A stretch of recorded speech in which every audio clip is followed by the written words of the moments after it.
My name is Claire, and I need to tell you something that's been weighing on my heart for months. At 58 years old, I thought I knew what love looked like. I thought sacrifice meant everything. I thought being a mother meant disappearing completely so your child could shine brighter. I was wrong about so many things. But let me start from the moment everything changed. The moment when the sound of my son's hand against my face echoed louder than 23 years of unconditional love. It was a Tuesday morning in March. Nothing special about it, really. The kind of morning where you wake up already tired, already carrying the weight of 1,000 small responsibilities that nobody else seems to notice. My father had been sick for months. Cancer, the kind that steals a person piece by piece. And I'd been juggling his care with 3 part-time jobs just to keep our heads above water. Daniel was supposed to leave for his office job that morning. At 23, he still lived at home, still expected me to pack his lunch like he was 7 years old, still treated our house like a hotel where the service was free and the complaints were endless. I remember standing in that kitchen, the same kitchen where I'd made him thousands of breakfasts, where I'd helped him with homework until my eyes burned with exhaustion, where I'd celebrated every small victory of his childhood, while my own dreams quietly died on the back burner. My hands were shaking as I tried to organize his father's medications. Dad needed his pills at exactly 8 a.m., or the pain would become unbearable. I was running late for my shift at the diner, where I waited tables for people who barely acknowledged my existence. My mind was scattered between doctor's appointments, prescription refills, and the electric bill that was already 2 weeks overdue. In all that chaos, I forgot to pack Daniel's lunch. Just forgot. Like any human being might forget when they're drowning in responsibilities that seem to multiply faster than they can be solved. When Daniel came home that afternoon, I was sitting beside Dad's bed, holding his hand while he slept fitfully. The medication made him restless, but my presence seemed to calm him somehow. I was humming an old lullaby, the same one I used to sing to Daniel when nightmares would wake him in the middle of the night. I heard Daniel's car in the driveway, then his key in the lock, then his heavy footsteps on the stairs, each step carrying a weight I'd learned to recognize as anger. "Mom!" His voice cut through the quiet house like glass breaking. I gently released Dad's hand and walked to the living room, where Daniel stood with his work shirt wrinkled and his face twisted with the kind of rage I'd seen building in him for months, maybe years. "Where was my lunch?" he demanded, not even acknowledging his grandfather lying sick in the next room. "Oh, sweetheart, I'm so sorry," I started, my voice automatically taking on that apologetic tone I'd perfected over decades of smoothing over everyone else's disappointments. Dad had a rough night, and I was trying to get his medications sorted and— "I don't care about your excuses," he interrupted, stepping closer. Close enough that I could smell the frustration rolling off him like cologne. "I had to buy lunch. Do you know how embarrassing it is to have to explain to my colleagues that my mother can't even manage something as simple as making a sandwich?" The words hit me like physical blows. Not because they were loud. Daniel had learned to deliver his cruelest observations in a controlled tone that made them seem reasonable rather than devastating, but because they carried the weight of every small resentment he'd been collecting, every moment when my humanity had inconvenienced his comfort. "Daniel, please," I whispered, glancing toward Dad's room. "He's sleeping," and the doctor said, "You're so useless." The words hung in the air between us like poison gas, toxic and impossible to take back. I felt something inside my chest crack, not my heart, because that would have been too clean, too quick. This was messier, deeper, like the sound of foundations giving way after bearing too much weight for too long.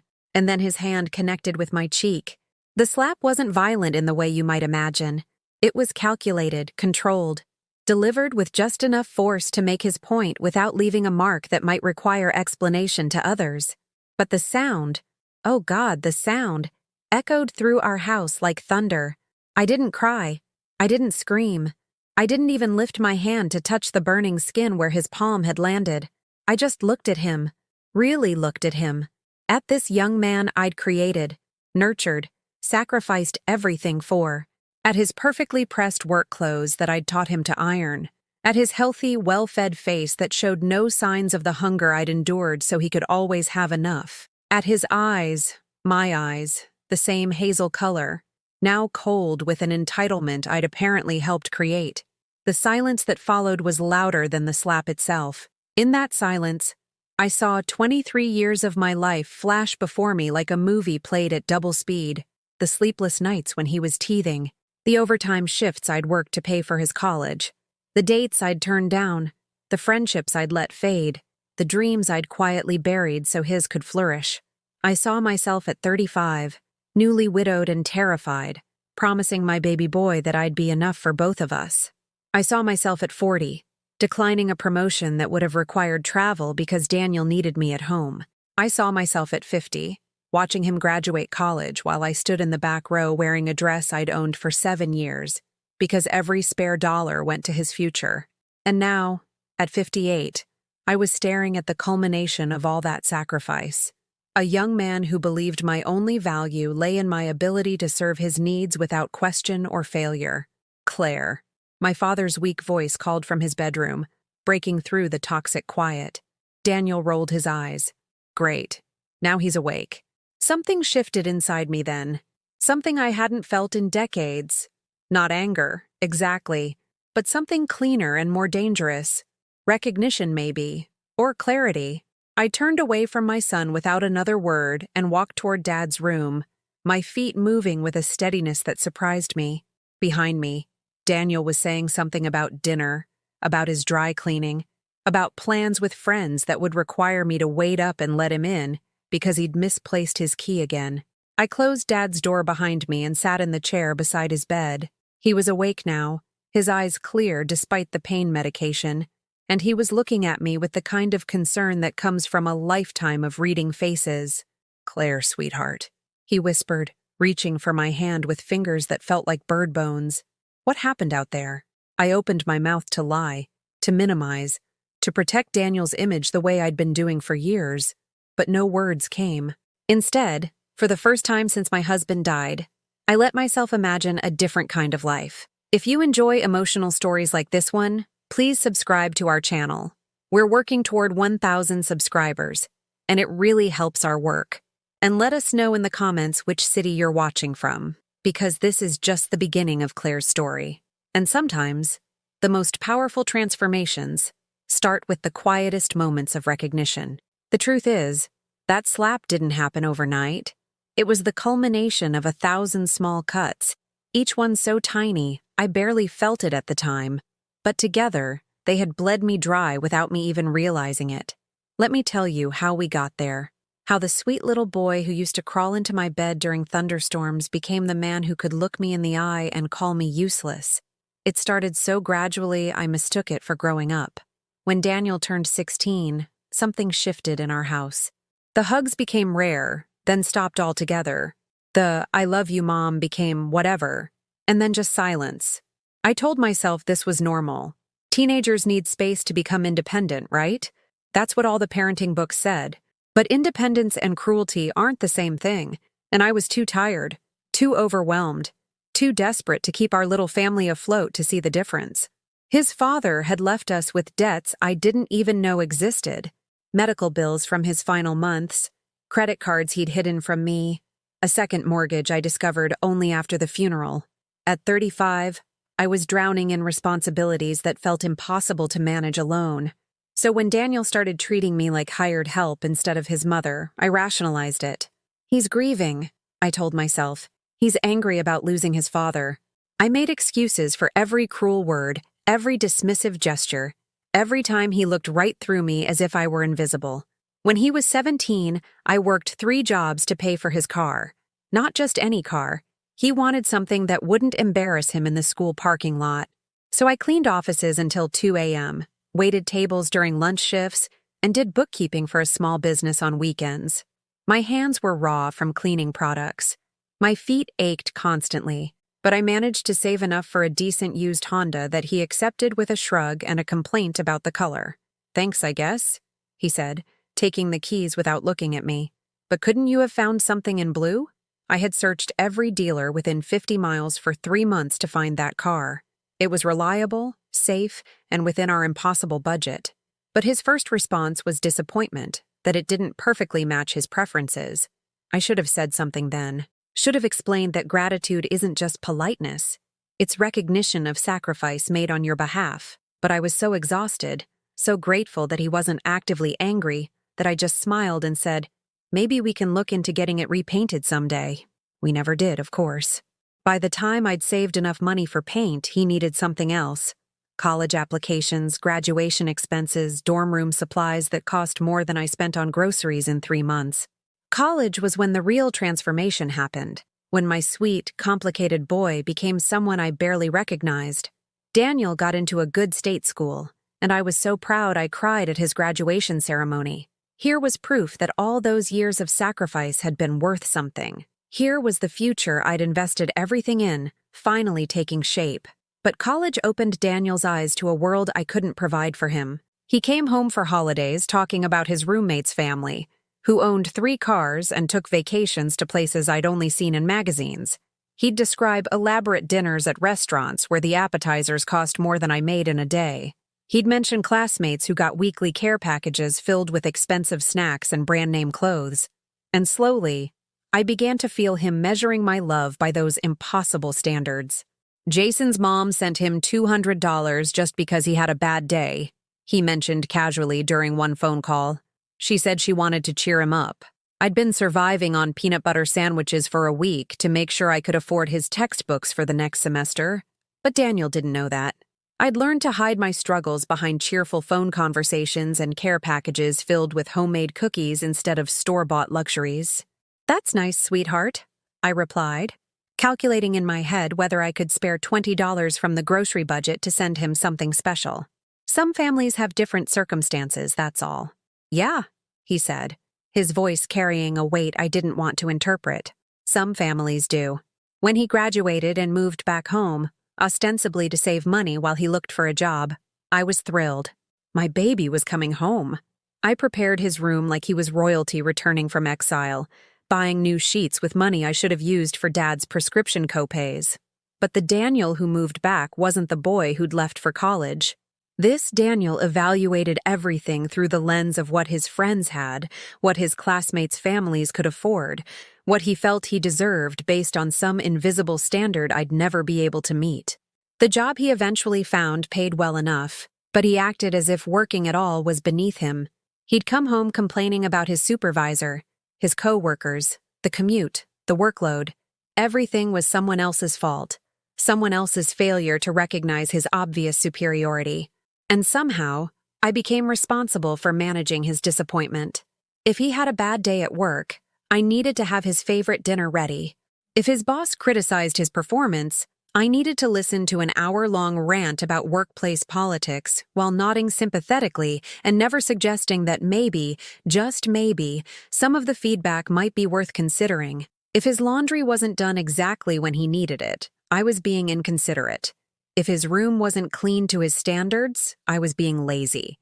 If I was too tired to chat when he wanted attention, I was being selfish.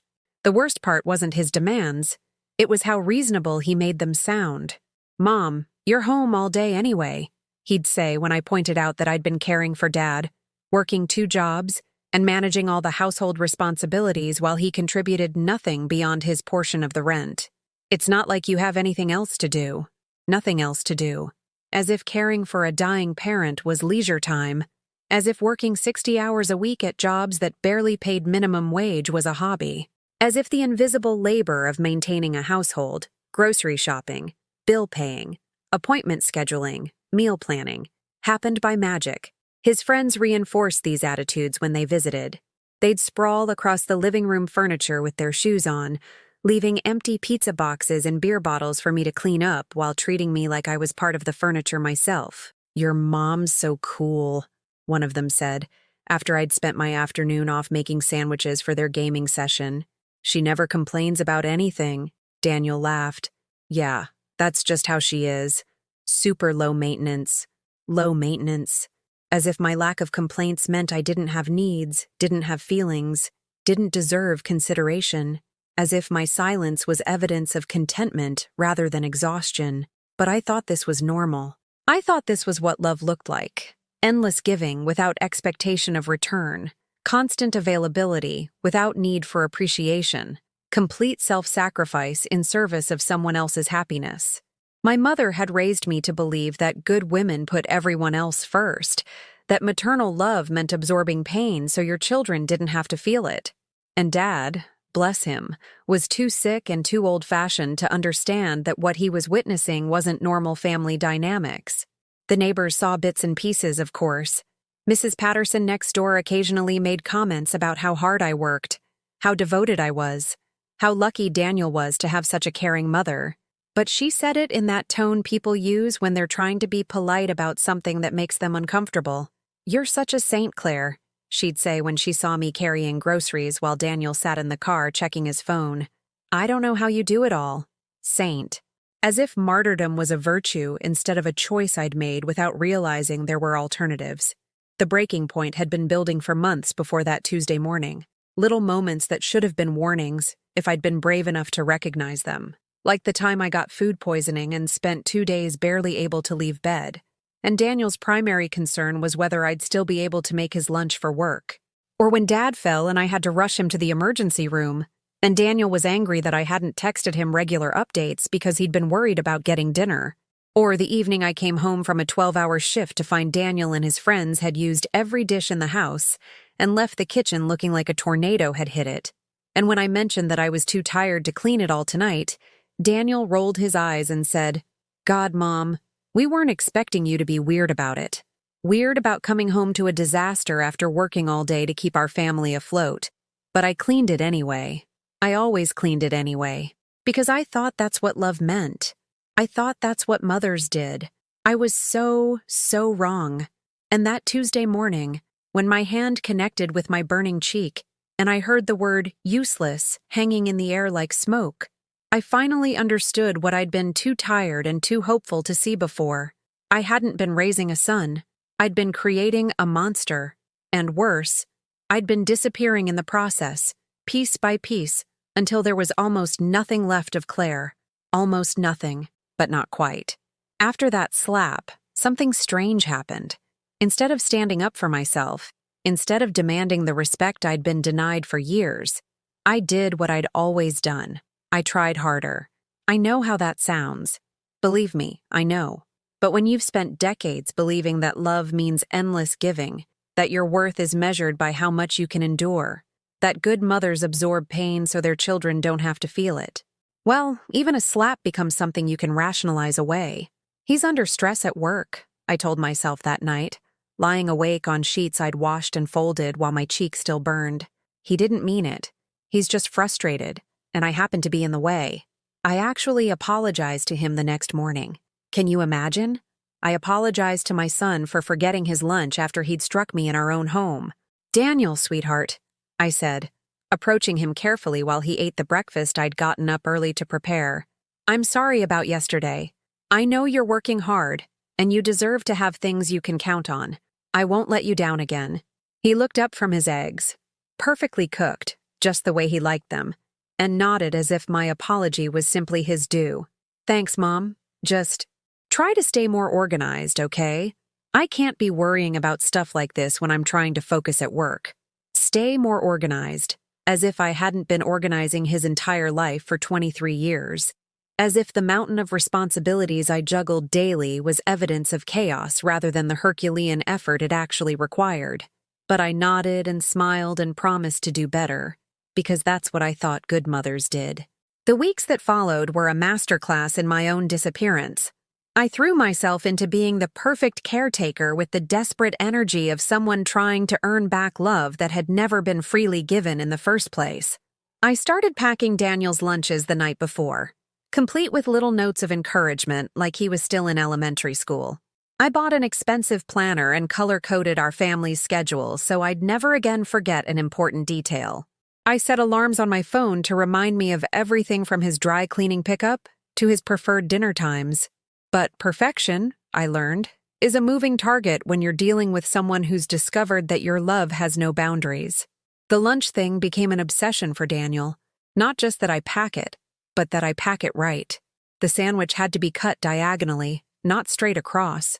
The chips had to be the name brand, not generic. The apple had to be a Honeycrisp, not a Red Delicious. The napkins had to be the cloth ones, not paper, because his coworkers might notice. His coworkers. Everything became about what his coworkers might think, might notice, might judge about his family situation, as if my adequacy as a mother was being evaluated by strangers who'd never even met me. Sarah's mom packs these amazing gourmet lunches, he mentioned one evening, scrolling through his phone while I cleaned up after dinner. Like restaurant-quality stuff. Quinoa salads and prosciutto sandwiches and those fancy European crackers. I looked at the bologna and cheese sandwich I'd been planning for the next day and felt a familiar stab of inadequacy. Quinoa cost 3 times as much as rice. Prosciutto was more expensive than my weekly grocery budget. But Daniel's casual comment felt like a performance review I was failing. The next day, I used money from Dad's medication fund to buy ingredients for a gourmet lunch that took me 2 hours to prepare. Daniel ate it without comment, but I caught him taking a photo of it with his phone, presumably to show those same coworkers who had somehow become the invisible jury of my maternal worth. It should have felt like a victory. Instead, it felt like I'd sold another piece of my soul for 30 seconds of his approval. Dad noticed the change in me, even through his pain medication haze. "Claire, honey," he said one afternoon when I was fluffing his pillows for the 3rd time in an hour, moving with the manic energy of someone who couldn't sit still because sitting still meant thinking, and thinking meant acknowledging truths I wasn't ready to face. "You seem different lately, more anxious." I forced a bright smile, the same one I'd been wearing like armor for weeks. "I'm fine, Dad. Just trying to stay on top of everything." He studied my face with the sharp attention that comes from spending most of your time lying down, watching the people you love move through their lives around you. "That boy of yours," he said carefully. "He's been difficult lately." The understatement was so profound it would have been funny if it wasn't so heartbreaking. Dad had heard the slap from his bedroom. I knew he had, but he was from a generation that didn't interfere in family matters, especially when they involved discipline between parents and children. "He's just finding his way," I said automatically, arranging his medications with the precise care I brought to everything now, as if perfect execution could somehow prevent another explosion. "Work is stressful, and living at home isn't easy for someone his age." "Claire." Dad's voice was stronger than usual, cutting through my rehearsed excuses. "I've been watching you disappear a little more each day. That's not finding his way. That's him losing his way, and taking you with him." The truth in his words hit me like cold water, but I couldn't afford to feel it fully. Not yet. Instead, I busied myself adjusting his blanket and checking his water glass and doing all the small, nurturing tasks that had become my identity. "I'm not disappearing, Dad.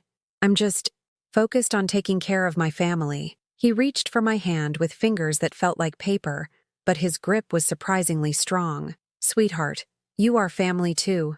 Don't forget that." But I had forgotten. Completely. The worst part was how normal it all felt to everyone else. Daniel's friends still came over regularly, still treated our house like their personal restaurant, and me like their invisible waitress. They'd arrive without calling, expect meals without asking, leave messes without apologizing. And Daniel would watch it all happen with the satisfied air of someone whose domestic arrangements were working exactly as intended. "Thanks, Mrs. Morrison." They'd mumble through mouthfuls of the sandwiches I'd made while they monopolized the living room television and left crumbs ground into the carpet I'd have to vacuum later.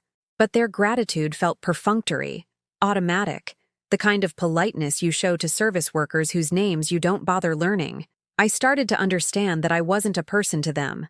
I was a function, a resource, a convenience that made their social gatherings more comfortable, but whose presence was never actually required or valued. The breaking point of this phase came on a Saturday evening in April. I'd been working double shifts all week because Dad's medical bills were piling up faster than I could pay them. The pharmacy had started calling about overdue balances. The physical therapy clinic wanted payment before his next appointment. The home health care aid we desperately needed was beyond our budget. I came home exhausted, my feet swollen from standing all day, my back aching from lifting heavy trays, my face sore from smiling at customers who treated me with the same casual indifference their children showed me at home. The house was full of Daniel's friends. They'd apparently decided to have an impromptu party in our living room, complete with loud music, expensive beer that I knew Daniel couldn't afford on his salary, and the kind of casual destruction that comes from people who've never had to clean up after themselves. Every dish in our kitchen was dirty. Every surface was sticky with spilled drinks. The carpet was littered with chips and napkins and the general debris of people who'd never learned that spaces belong to real people with real lives. I stood in the doorway, still wearing my uniform from the diner, and tried to calculate how many hours it would take to restore our house to a livable condition. "Oh, hey, Mom," Daniel called over the music, not bothering to lower the volume or ask his friends to moderate their noise out of consideration for his sleeping grandfather. "We're out of snacks. Could you maybe run to the store real quick?" Run to the store, after working a 12-hour shift, to buy food for his friends with money I didn't have, so they could make more messes I'd have to clean up. The request was delivered with the casual assumption that I existed solely for his convenience, that my time and energy and resources were his to allocate as he saw fit. "Actually," I said, my voice sounding strange to my own ears, "I've been working all day. Maybe you could—" "Come on, Mom," Daniel interrupted, and something in his tone made his friends look up from their conversation. "Don't be difficult. It's just a quick trip. Don't be difficult." In front of an audience of young people who were already witnessing my humiliation, who would remember this moment as proof that Daniel's mom was unreasonable, demanding, the kind of parent who made life harder than it needed to be. I felt their eyes on me. These kids whose own mothers probably wouldn't tolerate this level of disrespect, whose own families probably had boundaries and expectations and mutual consideration. And I realized I was about to become a story they'd tell later, probably laughing about Daniel's difficult mom who couldn't even handle a simple request.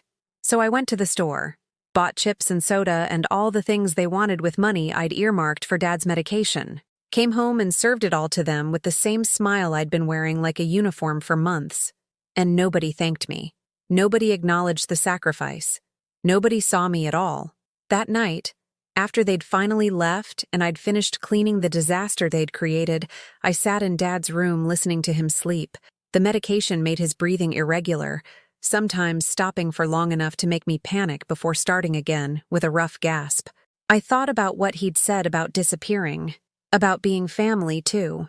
In the dim light from the hallway, I caught sight of myself in the mirror on Dad's dresser. The woman looking back was someone I barely recognized.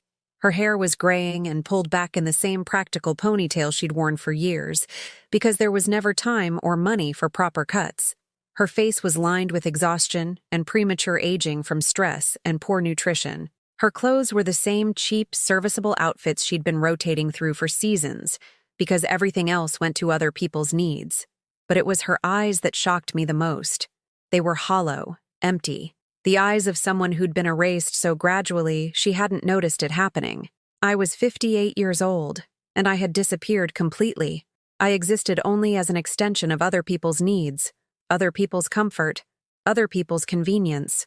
And the most terrifying part was that everyone, including me, thought this was exactly how things should be. There comes a moment in every breaking person's story when the fighting stops.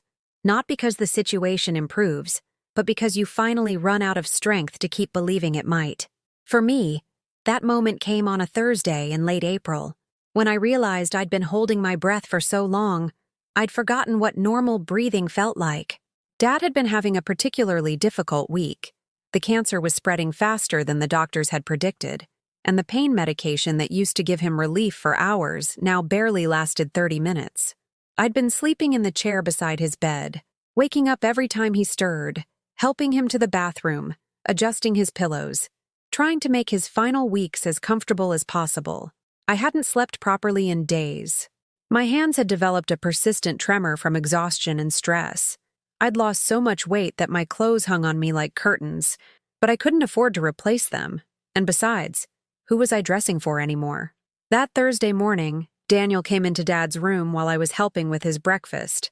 A painful process that involved coaxing tiny spoonfuls of soup between lips that could barely open. "Mom," Daniel said, not bothering to lower his voice despite Dad's obvious discomfort. "I need you to call in sick today. Some of the guys are coming over, and I want the house to look perfect." I paused with the spoon halfway to Dad's mouth.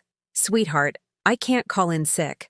I've already missed 3 days this week for Dad's appointments and—" "They'll understand," he interrupted with the casual confidence of someone who'd never had to worry about keeping a job to survive. Just tell them it's a family emergency. A family emergency. As if his social plans qualified as the same kind of crisis as his grandfather's dying process.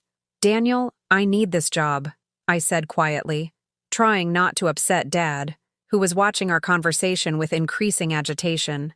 We need the money for Dad's medications, and if I miss any more days... God, Mom, you're being so dramatic. His voice carried that particular edge I'd learned meant he was about to say something designed to cut deep. It's one day. It's not like anyone's going to die if you clean the house instead of serving coffee to strangers. The irony was so cruel, it took my breath away. Someone was dying, right there in that room. Someone I loved more than my own life was slipping away a little more each day, and my son was treating his grandfather's final weeks as an inconvenience to his social calendar. Dad's hand found mine under the blanket, his fingers barely strong enough to squeeze, but the message clear. Don't fight this battle for me. So I didn't. I called in sick, used up the last of my limited sick days for the year to clean our house for Daniel's friends, who would destroy it again within hours, and never think twice about the cost of that destruction to a woman who was already drowning. But something had shifted inside me during that conversation. Something small but crucial had simply stopped. I cleaned the house with the mechanical efficiency of a robot. Vacuumed carpet that would be covered in crumbs by evening, scrubbed surfaces that would be sticky with spilled drinks before midnight, arranged furniture that would be moved and left in new positions for me to puzzle back into place later. And for the first time in months, I didn't feel angry. I didn't feel hurt. I didn't feel anything at all. The absence of emotion was almost peaceful compared to the constant ache of disappointment I'd been carrying. Like a tooth that stops hurting, not because it's healed, but because the nerve has finally died completely. That afternoon, while Dad napped fitfully and I sat beside his bed folding the same basket of laundry for the third time because I couldn't concentrate on anything, Daniel's friends began arriving.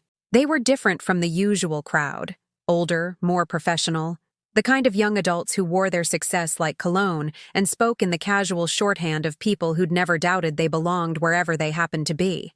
I recognized them as Daniel's work colleagues, the audience whose approval had become so important to him, the ones whose mothers packed gourmet lunches and whose families took European vacations, and whose domestic arrangements apparently set the standard by which my worth was measured. Daniel's told us so much about you, Mrs. Morrison, one of them said when Daniel grudgingly introduced me. Her name was Jessica, and she had the kind of confident smile that comes from never having to worry about money or acceptance or whether you'll have a job tomorrow. He says you're an amazing cook. The compliment should have warmed me. Instead, it felt hollow, performative, the kind of thing people said when they were trying to be polite to the help. Thank you, I replied automatically, already mentally cataloging what I'd need to prepare for dinner. I hope you're all hungry. And just like that, I was dismissed. They moved into our living room like they owned it, spreading out across furniture I'd saved for months to buy, discussing careers and travel plans and investment strategies, while I retreated to the kitchen to begin preparing a meal I couldn't afford for people who wouldn't remember my name by next week.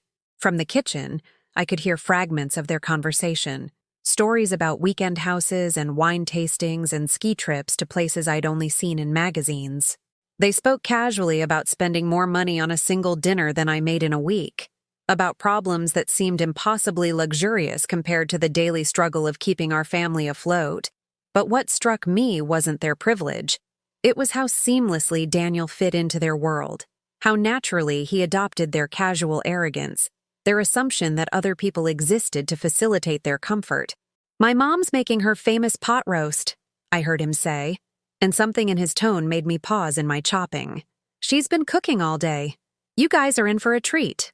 Her famous pot roast, as if I were a character in his story rather than a real person with my own identity, as if my cooking existed solely for his social advancement, rather than being a skill I'd developed out of necessity and love. I looked down at the ingredients spread across my counter, vegetables I'd bought with money that should have gone to Dad's prescription, meat that represented a week's worth of careful budgeting, seasonings I'd splurged on because I wanted Daniel's evening to be perfect, and suddenly I couldn't remember why. Why was I bankrupting myself to impress strangers who would never reciprocate? Why was I exhausting my dying body to facilitate social connections that didn't include me? Why was I disappearing more completely each day in service of people who saw me only as a function to be performed? The pot roast turned out perfectly, of course. Tender meat, rich gravy, vegetables that had absorbed all the complex flavors I'd spent hours developing. Daniel's friends praised it enthusiastically, but their compliments felt like reviews of a restaurant they'd visited, rather than gratitude for a gift given by someone who'd sacrificed to provide it. After dinner, they moved back to the living room while I cleaned up alone in the kitchen. The conversation continued without me, their laughter floating through the doorway like music from a party I wasn't invited to. I washed dishes that would need to be washed again tomorrow, put away leftovers that Daniel would eat without thinking about their cost, wiped down surfaces that would be dirty again by morning. My hands moved automatically through familiar motions while my mind seemed to float somewhere above my body, observing this scene of domestic servitude with the detached interest of an anthropologist studying a foreign culture. When the last dish was clean and the kitchen restored to its original state, I found myself standing at the sink, staring out the window at the neighbor's house. Mrs. Patterson was visible through her kitchen window, sitting at her table with a cup of tea and a book, her face peaceful in the soft lamplight. She looked content, relaxed, like someone who existed for her own sake rather than as an extension of other people's needs. I tried to remember the last time I'd sat down with a cup of tea and a book, tried to recall a moment when I'd done something purely because I wanted to, not because someone else required it of me. I couldn't. The realization should have devastated me. Instead, it felt like information, a fact to be filed away with all the other evidence I'd been collecting without realizing it. Later that evening, after Daniel's friends had finally left and I'd finished cleaning up the predictable mess they'd created, I sat in Dad's room while he slept. His breathing was more labored now, each breath requiring visible effort, and I knew we were approaching the end of our time together. "Claire?" His voice was barely a whisper, but I heard it immediately. "I'm here, Dad." I moved closer to his bed, taking his hand in mine. "Do you need anything?"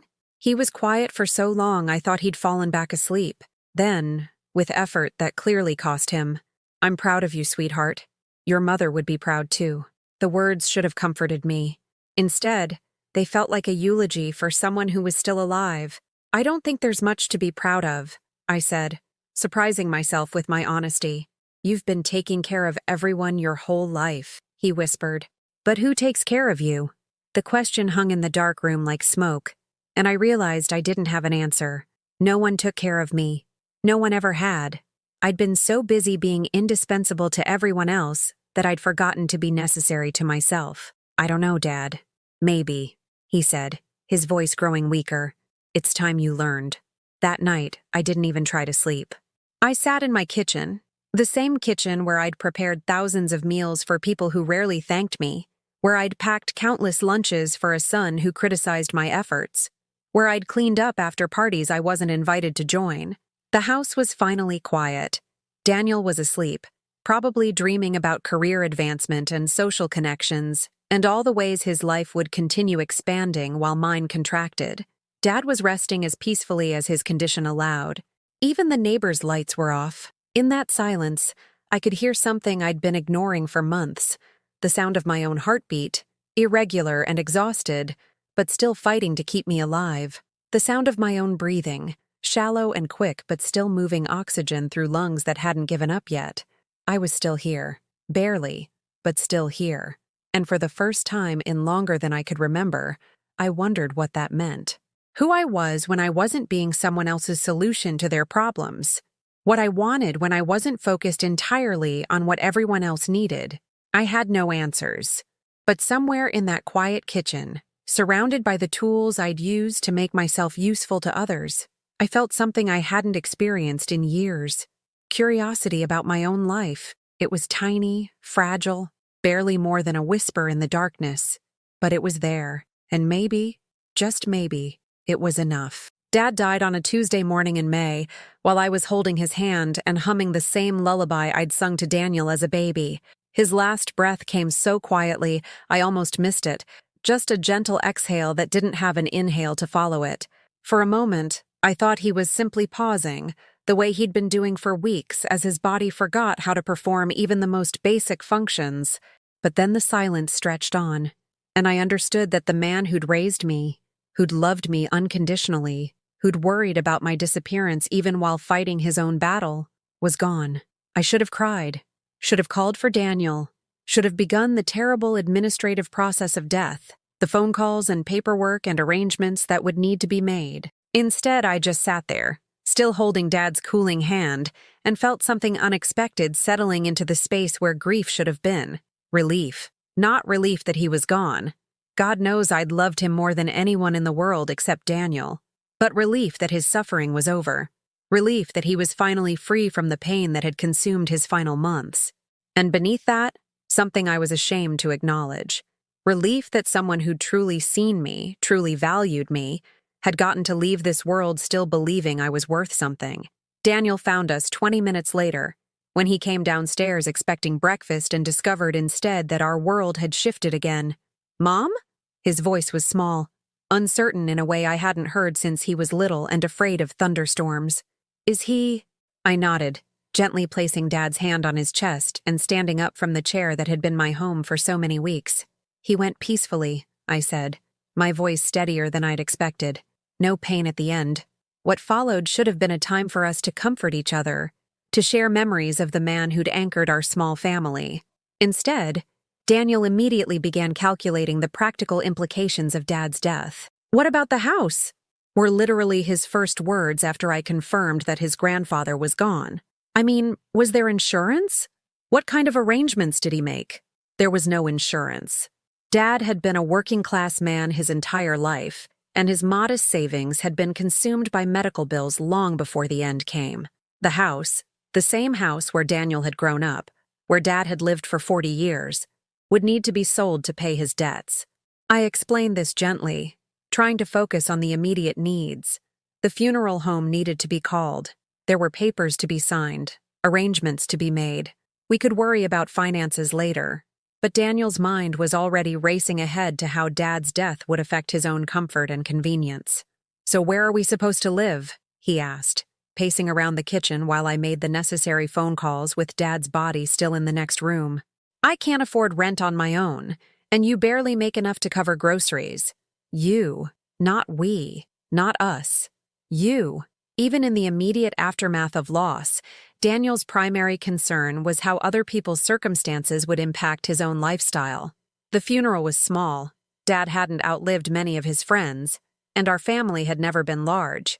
A few neighbors came, including Mrs. Patterson, who squeezed my hand and whispered that she'd miss seeing Dad working in his garden. Some of his former co-workers attended, men in their 70s and 80s who'd shared decades of labor and friendship with him. Daniel spoke beautifully at the service, delivering a eulogy that painted Dad as a devoted grandfather and family patriarch. Listening to him, you'd never guess that he'd spent Dad's final months treating him like an inconvenience, complaining about the noise his medical equipment made and the disruption his care caused to Daniel's social plans. But grief can make people generous with their memories, and I was glad Dad was being remembered as the good man he'd been, rather than the burden Daniel had seen him as. After the funeral, as I stood in our living room accepting casseroles from neighbors and condolences from people who'd known Dad far longer than they'd known me, I noticed something strange happening. People were talking to me directly, looking at me when they spoke, asking about my plans, my needs, my feelings about the loss. For the first time in years, I was the center of attention, not because I was serving others, but because I was the one who deserved comfort and concern. It should have felt good. Instead, it felt foreign, like wearing clothes that belonged to someone else. Mrs. Patterson lingered after the other visitors had left, helping me wrap leftover food and wash the dishes people had brought. "Claire, honey," she said as we worked side by side in the kitchen, "have you thought about what you're going to do now?" The question was simple, but it hit me like a physical blow. What was I going to do? For the first time in my adult life, I had no one to take care of, no immediate crisis to manage, no emergency that required all my attention and energy. "I suppose I'll need to find a new place to live," I said automatically. "Help Daniel figure out his situation." Mrs. Patterson stopped drying the dish in her hands and looked at me with the kind of directness that older women earn the right to deploy. "What about what you want, dear? What would make you happy?" The words hung between us like a foreign language I'd once known but had forgotten how to speak. What did I want? What would make me happy? I literally couldn't remember the last time anyone had asked me those questions. I'm not sure, I admitted, and the honesty felt both terrifying and liberating. I've been taking care of other people for so long, I don't think I know how to take care of myself. She nodded as if this was exactly the answer she'd expected. Grief has a way of clearing the air, doesn't it? Shows you what really matters and what's just been noise. That night, after Mrs. Patterson had gone home, and Daniel had retreated to his room to make phone calls about apartment hunting, I found myself alone in the house for the first time since Dad had gotten sick. The silence was different now.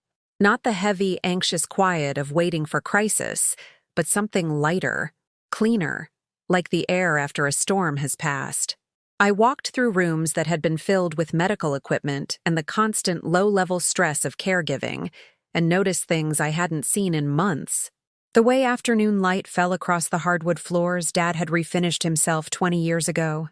The family photos on the mantelpiece that included pictures of me looking happy and young and full of possibility. The small garden visible through the kitchen window, where Dad had grown tomatoes and roses with equal care. This house held 40 years of memories, but they weren't all sad. There had been Christmas mornings and birthday celebrations and quiet Sunday dinners. There had been laughter and comfort and the deep security that comes from being somewhere you truly belong. And soon it would belong to strangers. The thought should have devastated me. Instead, it felt like information, another fact to be processed and filed away with all the other changes that were reshaping my world. I made myself a cup of tea, Dad's favorite Earl Grey, and sat at the kitchen table with a pen and paper. For reasons I couldn't articulate, I felt compelled to make a list. Not a to-do list or a grocery list, or any of the practical inventories that had governed my life for decades. Something different.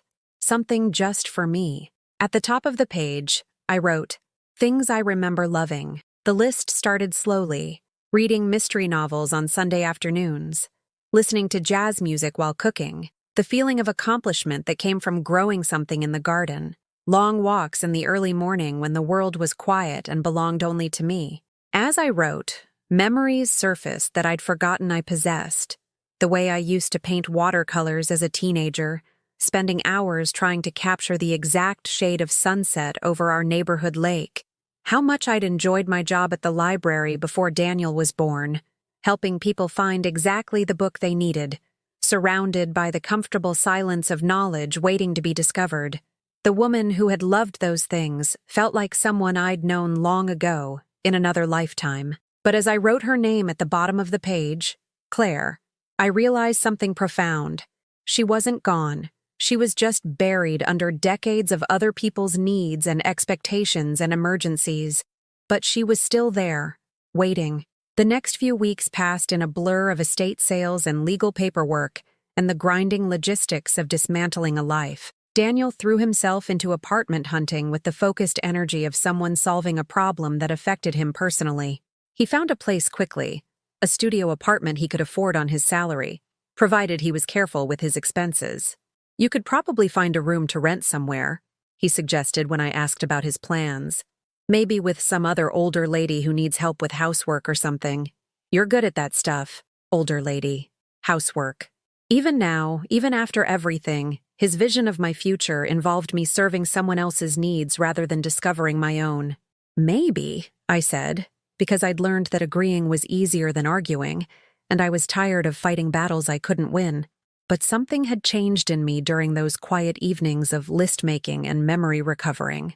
Something small but growing, like a seed that had been dormant in frozen ground, and was finally feeling the first warmth of spring. 3 days before we had to vacate the house, I made a decision that surprised even me.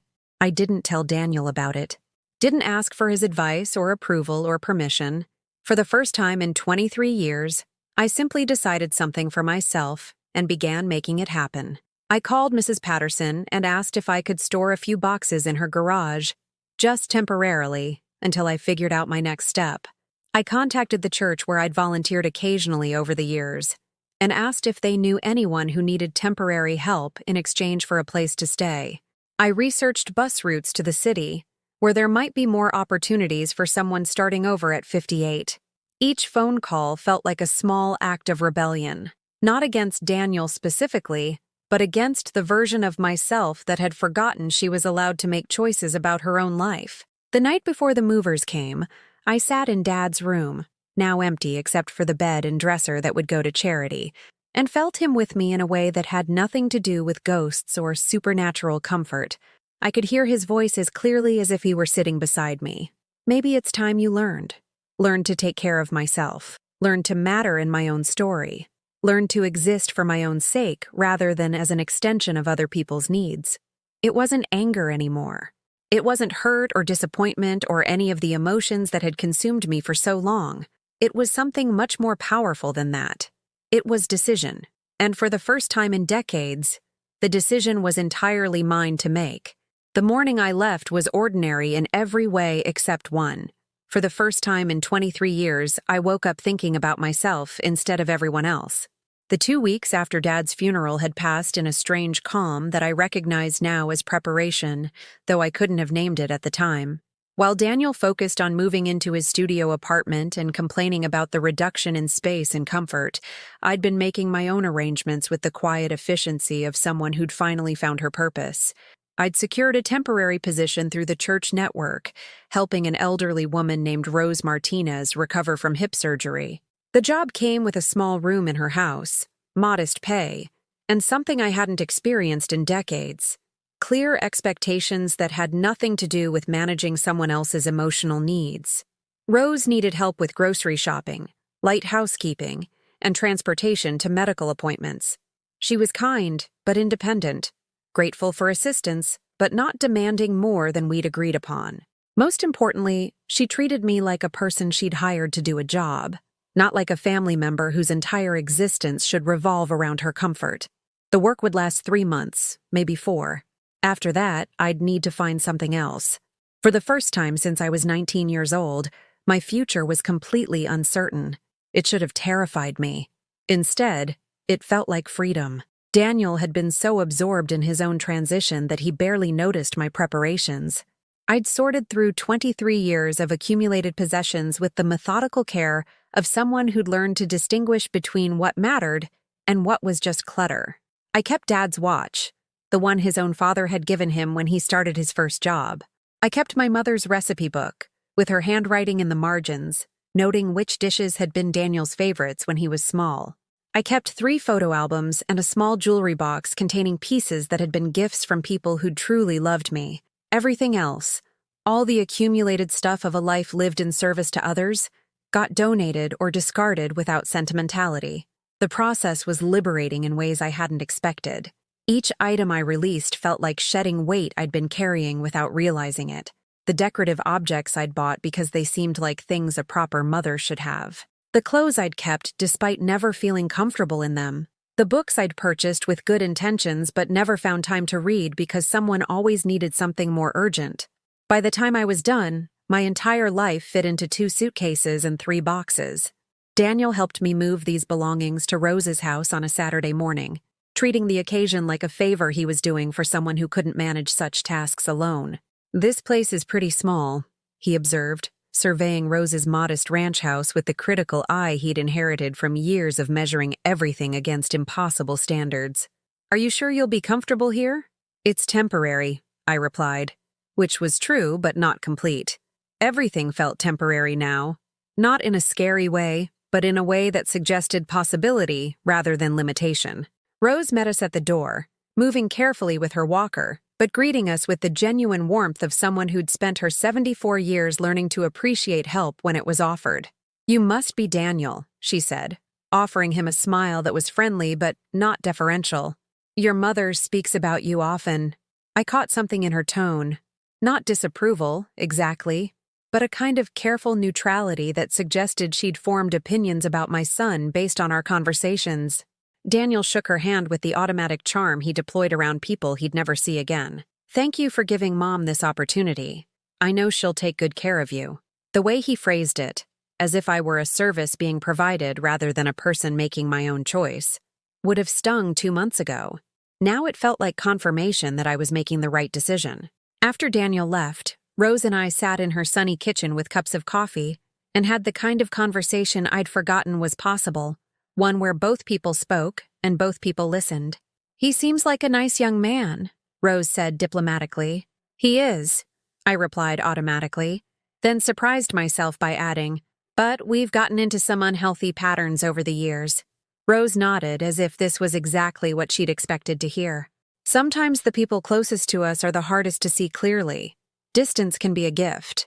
Over the following days, I settled into Rose's house and discovered what it felt like to have a routine that belonged to me. I woke up at 6, not because someone needed me, but because I enjoyed the quiet morning hours. I made breakfast for 2 people who both appreciated it. I read while Rose napped, walked in her garden while she watched television, went to bed when I was tired rather than when everyone else's needs had been satisfied. For the first time in decades, my days had shape and purpose that didn't depend on crisis management or other people's emergencies. Daniel called every few days, ostensibly to check on me, but actually to update me on his own adjustment to independent living. "The apartment's okay," he reported during one of these calls, "but the kitchen is tiny, and I'm spending way more on groceries than I expected. I never realized how much work it is to plan meals and shop for everything." I made appropriate sympathetic sounds while marveling at the idea that a 23-year-old man had never realized that food required planning and purchasing. "And laundry is such a hassle," he continued. "The machines in the building are expensive, and I keep shrinking things or turning everything pink. I ruined 2 work shirts this week." Again, I offered gentle advice about separating colors and checking care labels, information I'd tried to teach him dozens of times over the years when he'd shown no interest in learning. "Maybe you could come over one weekend," he suggested during one of these calls. "Help me get organized and show me some of your cooking tricks? I'm eating way too much takeout." The request was phrased as if he were doing me a favor by allowing me to serve him, even though he was the one asking for help. 2 months ago, I would have rearranged my schedule immediately and spent my weekend off solving his problems.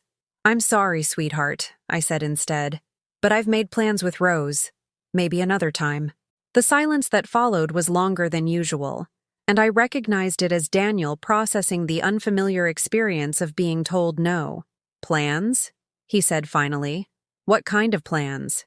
"She's teaching me to knit," I replied, which was true. Rose had been trying for weeks to convince me to join her in the hobby, and I'd finally agreed to let her show me the basics. "We're going to work on a scarf together." "A scarf?" Daniel's tone suggested I'd announced plans to climb Mount Everest. "Mom, you don't knit." "I do now," I said simply. Another pause. Then, "Well, I guess that's nice, but couldn't you do that anytime? This is more important." More important. His need for domestic help was automatically more important than my plans, my interests, my chosen activities.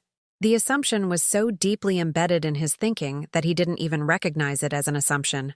"I'm sure you'll figure it out," I said gently. "You're a smart, capable adult."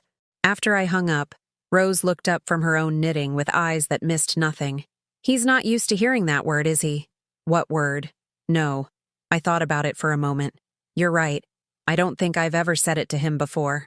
Not about anything that mattered." "How does it feel?" she asked, returning to her stitches with the casual attention of someone who'd been knitting for 60 years. I considered the question seriously. How did it feel to prioritize my own plans over Daniel's convenience? To treat my time as if it had value equal to his needs? Scary, I admitted. But also, right. Over the following weeks, I noticed Daniel's calls becoming more frequent and more pointed. He'd mention specific problems: a broken zipper, a stained shirt, a kitchen disaster, with the clear expectation that I'd offer to fix them. When I didn't immediately volunteer, he'd escalate to more direct requests. "I don't suppose you could stop by after work one day, just to help me get caught up on some things? I don't suppose you remember how to get that stain out of white fabric? I don't suppose you could pick up a few groceries for me when you're shopping for Rose?" Each request was phrased as if it were small, reasonable, barely worth mentioning. But together, They painted a clear picture of someone who'd never learned to manage the basic requirements of adult life because he'd always had someone else to manage them for him. And for the first time, I could see the role I'd played in creating that dependency. Every time I'd stepped in to solve his problems, I'd robbed him of the opportunity to develop his own solutions. Every time I'd anticipated his needs, I'd prevented him from learning to recognize and meet those needs himself. I'd thought I was showing love. Actually, I'd been showing fear. Fear that he might struggle, might fail, might need to experience the discomfort that comes with learning new skills. Now, from the clarity that distance provides, I could see that my help had actually been harm. I'd raised a young man who believed other people existed to serve his convenience, who had never learned to value the labor that kept his life running smoothly, who took for granted the sacrifices made on his behalf. I'd created exactly the kind of person I would have taught him not to become, if I'd been brave enough to let him learn through experience rather than rescuing him from every consequence. The realization should have filled me with guilt. Instead, it filled me with resolve. 3 weeks into my stay with Rose, Daniel showed up unannounced on a Sunday afternoon, carrying a bag of dirty laundry and wearing the particular expression I'd learned to recognize as frustrated entitlement. "I was in the neighborhood," he said, though Rose's house was nowhere near any place Daniel would have reason to visit. "Thought I'd stop by and see how you're settling in." I invited him in and introduced him properly to Rose, who greeted him with the same careful politeness she'd shown before. "I brought some laundry," Daniel said, setting the bag on Rose's kitchen floor as if this were a normal thing to transport during social visits. "My machine's been acting up, and I thought maybe you could throw these in while I'm here." The assumption was breathtaking. Not only that I'd be willing to do his laundry, but that I'd be willing to use Rose's utilities and time to provide free services for someone who wasn't even a resident of the house. Rose's eyebrows rose slightly, but she said nothing. "I'm sorry, Daniel," I said quietly, "but that wouldn't be appropriate. This isn't my house, and those aren't my machines."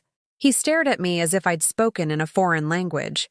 "It's just one load, Mom. It's not a big deal." "Then it shouldn't be a big deal for you to handle it yourself."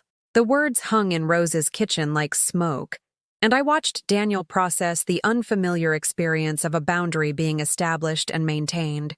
His face went through several expressions: confusion, disbelief, and finally, anger. "I can't believe you're being like this," he said, his voice taking on the edge that had preceded our last serious confrontation. "I drive all the way over here to visit you, and you can't even do me one simple favor?" I felt Rose's attention sharpen, though she continued knitting as if she weren't listening to every word. "I appreciate you visiting," I replied steadily, "but I didn't ask you to bring laundry." Something in my tone, calm, final, utterly unlike the apologetic compliance he was used to, seemed to register as a threat. "What's gotten into you lately?" he demanded. "Ever since Grandpa died, you've been acting different. Different. As if asserting basic boundaries was a personality disorder, rather than a sign of returning health. "I think maybe I'm just remembering who I used to be," I said. And in that moment, looking at my son's face as he struggled to process the idea that I might exist for reasons other than his convenience, I realized something that had been building in me for weeks. I wasn't just remembering who I used to be. I was discovering who I was meant to become. The call came on a Thursday morning in August, 6 weeks after Daniel's failed laundry ambush at Rose's house.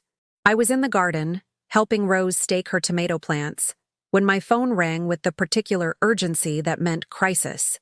"Mom?" Daniel's voice was strained, higher than usual, carrying the kind of panic I hadn't heard since he was small. "I need you to come over. Right now." My first instinct was the one I'd been training for 23 years. Drop everything, assess the emergency, mobilize to solve whatever problem required immediate maternal intervention. But something made me pause, trowel still in my hand, dirt under my fingernails from work that was mine to do. "What's wrong, sweetheart?" I asked, settling back on my heels in the warm soil. "I can't explain over the phone. Just please come. It's important." The old Claire would have been in her car within minutes, driving across town with her heart racing and her mind already cataloging possible solutions to unknown problems. The new Claire, or perhaps the real Claire, finally emerging after decades underground, stayed exactly where she was. Daniel, I'm helping Rose with her garden this morning. If there's an emergency, you can tell me what's happening, and we can figure out how to handle it. The silence stretched long enough that I wondered if the call had dropped. Then, you're choosing gardening over helping your son? The way he phrased it, as if I were being frivolous, selfish, failing in some fundamental maternal duty, would have devastated me 2 months ago. Now it felt like information about how he saw me, how he'd always seen me. I'm honoring a commitment I made to someone who depends on me, I replied calmly. Just like you should be able to depend on me to keep my word. Another pause. When he spoke again, his voice had taken on the edge that preceded his cruelest observations. Fine. Don't worry about it. I'll handle it myself. Like I apparently have to handle everything myself now that you've decided to be selfish. He hung up before I could respond, leaving me holding a silent phone in Rose's sunny garden. Rose looked up from her tomatoes with the expression of someone who'd raised 4 children and recognized emotional manipulation when she heard it. Crisis? She asked mildly. Apparently, though he wouldn't say what kind. Ah, she nodded knowingly. The kind that requires you to guess what's wrong and then feel guilty for not guessing correctly. Her insight was so accurate it made me laugh, actually laugh, for the first time since this whole drama began. But I couldn't shake a growing uneasiness as the day wore on. Despite everything, Daniel was still my son. What if something was genuinely wrong? What if my newfound boundaries had made me callous to real need? By evening, my worry had grown large enough that I called him back. Daniel, I wanted to check on you. Make sure you're okay. Oh, now you want to check on me? His voice was thick with an emotion I couldn't quite identify. After I spent the whole day dealing with this mess alone? What mess, sweetheart? You still haven't told me what's wrong. What came next was a story so perfectly designed to trigger my guilt and concern that I almost admired its construction, even as I recognized it for what it was. Daniel had been fired from his job. Not for any fault of his own, he was quick to clarify, but because of office politics and a supervisor who had it out for him from the beginning. He'd been called into HR that morning and terminated immediately, escorted from the building like a criminal. He was devastated, humiliated, unsure how he'd manage rent and expenses without income. He'd needed his mother, the one person who was supposed to support him unconditionally, and I'd chosen gardening instead. The story was delivered with just the right mixture of vulnerability and accusation, designed to make me feel both protective and guilty. It was masterfully done, really. It was also completely untrue. I knew this not because I doubted Daniel's capacity for deception. I'd learned enough about his character over the past few months to harbor no illusions there, but because of something he couldn't have anticipated. Rose's daughter worked in HR for the same company that employed Daniel. It was a coincidence neither of us had mentioned, having no reason to connect our family details until this moment. And according to Maria Martinez, who'd called her mother that very afternoon to share office gossip, Daniel Morrison had quit his job in spectacular fashion. Not fired, quit. He'd walked into his supervisor's office, delivered a profanity-laced resignation speech about how his talents were wasted on people too stupid to appreciate them, and stormed out before anyone could respond. The firing story was pure fiction, crafted to elicit exactly the response he'd been counting on for 23 years. Daniel, I said quietly after he'd finished his performance, I know you weren't fired. The silence that followed was different from his usual pauses. This one carried the weight of someone realizing their carefully constructed narrative had just collapsed. What are you talking about? I know you quit. I know you chose to leave that job, and now you're trying to manipulate me into feeling responsible for fixing the consequences of your choice. That's not... Who told you that? Somebody's lying, Mom. You know I would never... Stop. The word came out with more force than I'd intended, cutting through his protests like a blade. Just stop. And something extraordinary happened. He actually did stop talking. In the silence that followed, I could hear something I'd never noticed before. The sound of my own breathing, steady and calm. The sound of someone who was no longer afraid of other people's anger, other people's disappointment, other people's attempts to make their problems become my emergencies. Daniel, I continued, my voice gaining strength with each word, I have spent 23 years believing that good mothers absorb their children's pain so they don't have to feel it.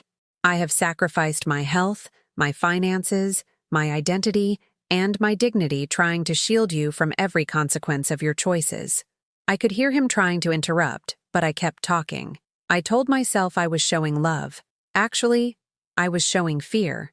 Fear that you might struggle, might fail, might have to learn what the rest of us learned, that actions have consequences, that other people don't exist to solve your problems, that respect is earned through how you treat people, not demanded because of who you are to them. Mom, you're being crazy.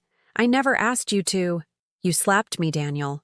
The words fell into the space between us like stones into still water. You called me useless and you struck me in our own home because I forgot to pack your lunch. And instead of leaving that day, instead of recognizing that as the moment when everything had gone too far, I apologized to you. The memory of that apology, offered while my cheek still burned, delivered with the desperate sincerity of someone convinced she deserved punishment for being human, felt like someone else's story now. But it was mine, and it was real, and it was the truth we'd both been avoiding for months. I didn't mean, yes, you did. My voice was steady now, certain in a way it hadn't been for decades. You meant every word, and you meant every action. You've been punishing me for years for being insufficient, for not meeting standards I could never achieve, for having needs and limitations and human failings that inconvenienced you. I could hear him crying now, the hitching, desperate sobs of someone whose primary defense had just been stripped away. Mom, please. I'm sorry. I know I messed up, but I need you. I can't do this alone. I don't know how to do any of this without you. And there it was, the admission I'd been waiting 23 years to hear, delivered exactly as I'd always imagined it would be. My son, acknowledging his need for me, asking for help, breaking down the walls of pride and entitlement that had separated us for so long. 2 months ago, those words would have sent me running to him immediately. I would have packed his belongings, helped him find a new job, solved his problems, and absorbed his crisis as if it were my own. But the woman sitting in Rose's kitchen, surrounded by the comfortable quiet of a house where she was valued rather than exploited, was not the same woman who had once believed that love meant disappearing completely for someone else's comfort. I know you can't, I said gently. I know you don't know how to manage adult life without someone else handling the difficult parts. And that's my fault, Daniel. I did that to you by solving all your problems before you ever had to learn how to solve them yourself. So you'll help me? You'll come back and we can figure this out together? The hope in his voice was genuine, and it broke something in my chest that had been carefully rebuilt over the past few months. Not because I wanted to save him, but because I finally understood what love actually looked like. No, sweetheart, I'm not coming back. The words came out clear and final, and I realized I'd been practicing them in my head for weeks without knowing it. But I'm not coming back because coming back wouldn't help you. It would just postpone the day when you finally have to learn what I should have taught you years ago, that you are capable, intelligent, and strong enough to handle your own life. But you'll never discover that as long as I'm there to handle it for you. What followed was 20 minutes of everything I'd expected.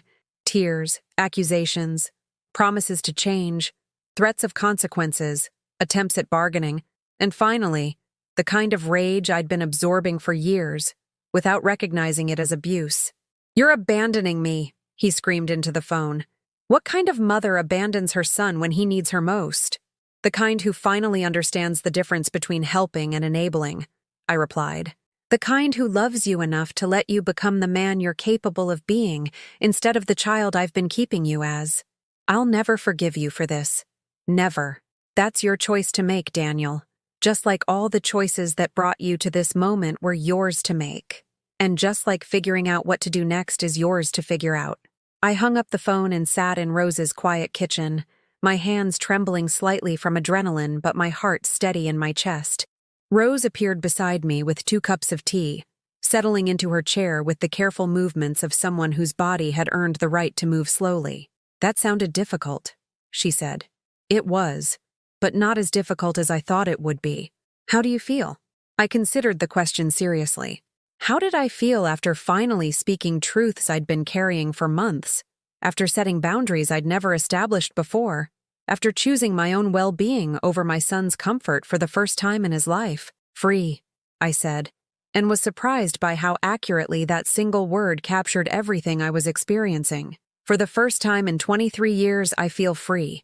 Outside Rose's window, the sun was setting over the neighborhood I'd come to think of as home, painting the sky in shades of orange and pink that reminded me of the watercolors I'd loved as a teenager. Tomorrow, I'd start looking for permanent housing. I'd begin building a life that belonged to me rather than existing as an extension of other people's needs. I'd discover who Claire was when she wasn't defined by her usefulness to others. And Daniel would learn what I should have taught him years ago, that he was strong enough to handle his own life, even when handling it was difficult. It wouldn't be easy for him. It might not be easy for me either. But sometimes love looks like stepping back and trusting people to become who they're capable of being, even when, especially when, that requires them to struggle first. 6 months after that phone call, I stood in front of a mirror I'd bought for my own apartment, the first place I'd ever lived that belonged entirely to me, and barely recognized the woman looking back. She had the same hazel eyes, the same graying hair, the same lines around her mouth that told the story of decades spent smiling for other people's comfort. But something fundamental had changed in her expression. She looked present, solid, like someone who took up exactly the space she was meant to occupy, no more and no less. I was getting ready for an event that would have seemed impossible 6 months earlier, a recognition ceremony where I'd be receiving an award for the work I'd been doing with older women who'd found themselves displaced by divorce, abandonment, or simply the kind of life transitions that society pretends don't exist. The work had started accidentally. After Rose's recovery was complete and my temporary position ended, I'd found myself with skills I hadn't known I possessed and connections I'd never expected to make. The church network that had helped me find that first job had asked if I'd be interested in helping other women in similar situations. What began as informal mentoring had evolved into something more structured. I'd helped Martha, a 70-year-old woman whose husband left her after 43 years of marriage, learn to manage finances she'd never been allowed to handle. I'd assisted Carol, whose adult children had convinced her to sell her house and move in with them, only to treat her like an unpaid housekeeper, find her own place and reclaim her independence. Most importantly, I'd worked with women like Sandra, whose son had been stealing her Social Security checks and gaslighting her into believing she was losing her memory, help her see that what she was experiencing was abuse, not aging. Each woman I helped taught me something new about the many ways intelligent, loving people could be convinced they existed solely for others' convenience. Each story reflected back pieces of my own experience, helping me understand that my situation with Daniel wasn't unique. It was part of a pattern that affected thousands of women who'd been taught that selflessness was a virtue even when it became self-destruction. Word spread. Referrals came from social workers, therapists, clergy members who encountered women drowning in family dysfunction they'd been convinced was normal. I started leading support groups, speaking at community centers, writing articles for local publications about recognizing and escaping emotional abuse disguised as family obligation. The local newspaper had written a feature story about the program, which led to the attention of a statewide organization focused on empowering older adults. They'd nominated me for an award recognizing outstanding community service by women over 50. The irony wasn't lost on me. At 58, I was finally receiving recognition for work that felt more meaningful than anything I'd done in the previous 3 decades combined. But the deepest satisfaction came from something quieter. I'd learned to live alone without being lonely. I'd discovered that solitude and isolation weren't the same thing. I'd found out what it felt like to make decisions based on my own values rather than someone else's expectations. My apartment was small but entirely mine. Every object in it had been chosen because I liked it, not because it served someone else's needs or met someone else's standards. I had books on the shelves that I'd actually read, art on the walls that made me happy to look at, and a kitchen stocked with foods I enjoyed eating rather than foods I'd trained myself to prepare for others. I woke up when my body was ready to wake up. I went to bed when I was tired. I scheduled my days around work. I found meaningful and social activities I genuinely enjoyed. For the first time since I was 19 years old, my time belonged to me. The recognition ceremony was being held at a hotel downtown, the kind of place where I'd once imagined wealthy people went for important events, but never thought I'd have reason to visit myself. As I adjusted the neckline of the dress I'd bought specifically for this occasion, navy blue with a subtle pattern, professional but feminine, chosen because I felt beautiful in it rather than because it met anyone else's definition of appropriate, I allowed myself a moment to acknowledge how far I'd traveled from the woman who'd once apologized for being slapped. The phone had been silent for 4 months. No more crisis calls, no more manipulation disguised as emergencies, no more elaborate stories designed to trigger my guilt and mobilize my rescue instincts. Daniel had apparently learned that I meant what I said about not coming back to solve his problems for him. I hoped this silence meant he was learning to solve them himself. I hoped it meant he was discovering his own capabilities, developing his own resilience, becoming the kind of person who could build healthy relationships rather than parasitic ones. But I'd also learned not to spend my emotional energy hoping for outcomes I couldn't control. Daniel's growth, or lack thereof, was his responsibility now. My responsibility was to continue building the life I'd started creating when I finally chose myself. The hotel lobby was filled with people dressed in their most formal clothes, conversations buzzing with the particular energy that comes from celebrating achievements that matter to the achievers. I found the registration table, received my name tag and table assignment, and joined the crowd moving toward the banquet hall. That's when I saw him. Daniel was standing near the entrance, wearing a suit I'd never seen before.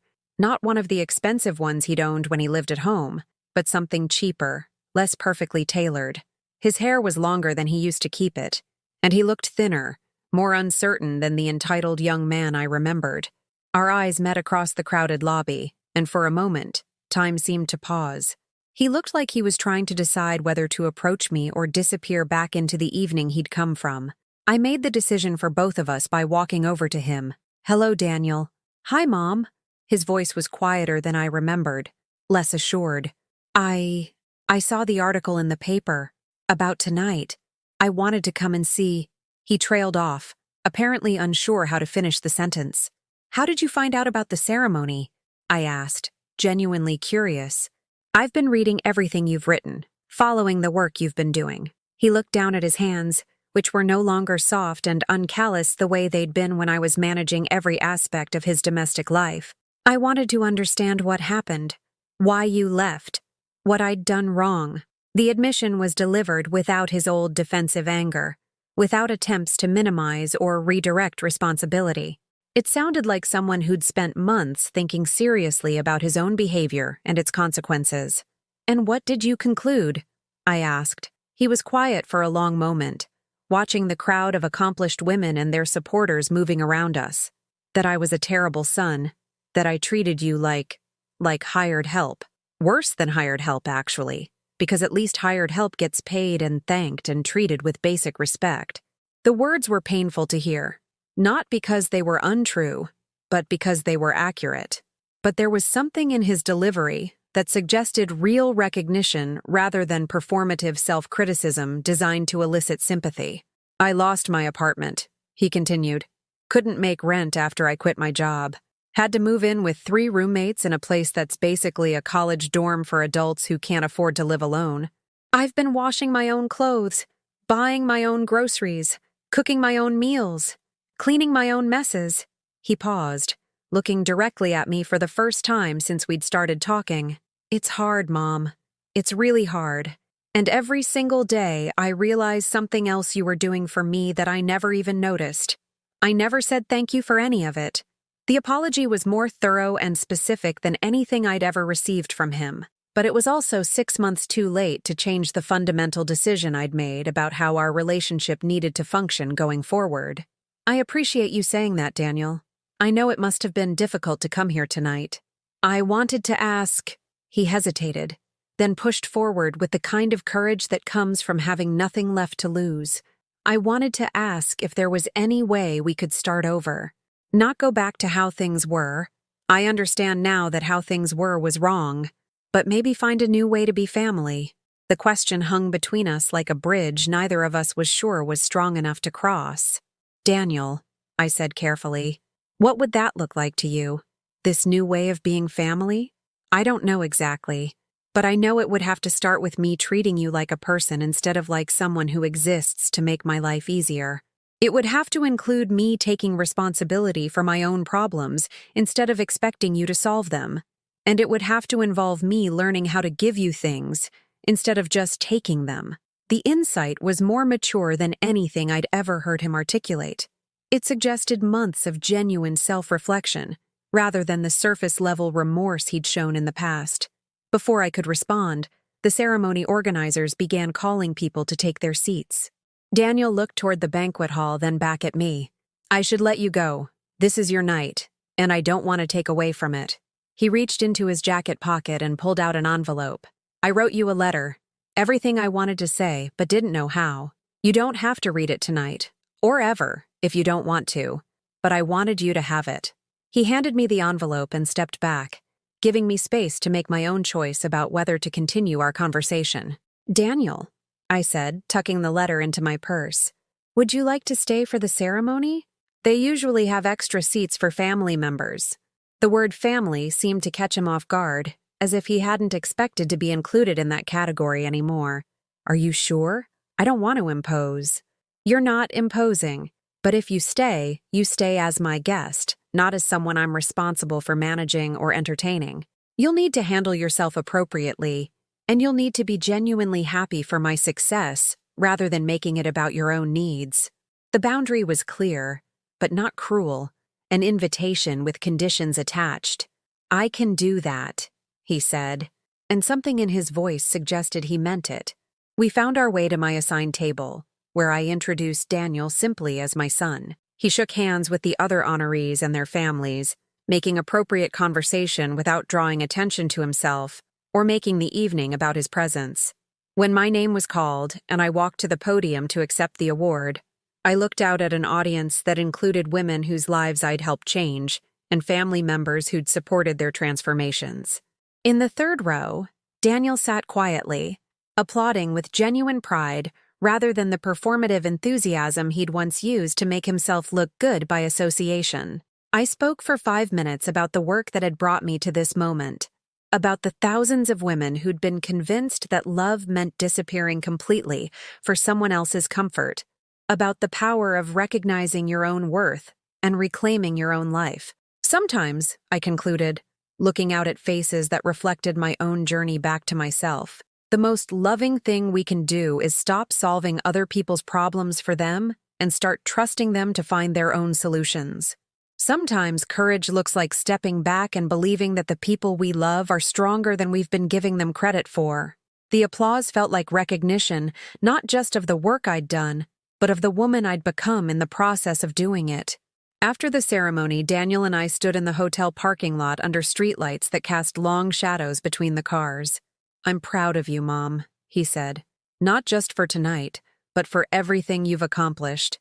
For having the strength to leave when staying would have been easier. For choosing yourself when no one had ever taught you that was allowed." The words were exactly what I would have wanted to hear 6 months ago, delivered with sincerity that seemed genuine. But they were also coming from someone who'd spent years taking my sacrifices for granted and only developed appreciation for them after I'd stopped making them available. "Thank you, Daniel. That means a lot. I know I don't have the right to ask for anything from you," he continued. "I know I have to earn back whatever relationship we might have going forward. But I want you to know that I'm working on becoming someone worthy of being your son, instead of just someone who happened to be born to you." I looked at this young man who'd caused me so much pain, who'd forced me to discover reserves of strength I hadn't known I possessed, who'd inadvertently taught me the difference between love and enablement by showing me what the latter looked like when taken to its logical extreme. "I love you, Daniel," I said. "I've always loved you, even when I didn't like your behavior, even when I had to choose my own well-being over your comfort. But love isn't enough to build a relationship on. Respect has to be earned, trust has to be rebuilt, and healthy boundaries have to be maintained. I understand, and I want to earn those things, if you'll give me the chance." I thought about the letter in my purse, about the months of silence that had allowed both of us to discover who we were when we weren't locked in the toxic dance of enablement and entitlement. I thought about the woman I'd become, the work I was doing, the life I'd built that belonged entirely to me. We can start slowly, I said finally. Coffee once a month. Phone calls that don't involve crisis or requests for help. Conversations where you tell me about your life and ask about mine, and we both listen to the answers. I'd like that. I'd like that very much. We hugged. Briefly. Carefully. Two people who'd hurt each other learning to trust again. As I drove home to my small apartment, past neighborhoods where I'd once imagined living if only I could make myself useful enough to deserve them, I thought about the letter waiting to be read and the relationship waiting to be rebuilt.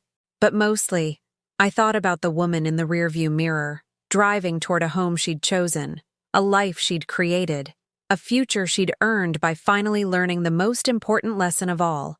Sometimes the most radical thing you can do is refuse to disappear for someone else's comfort. Sometimes the deepest love requires the strongest boundaries. And sometimes justice looks not like punishment, but like the quiet satisfaction of knowing you chose yourself when choosing yourself was the hardest thing you'd ever done. At 58, I'd finally learned to matter in my own story, and that, I realized, was the greatest victory of all.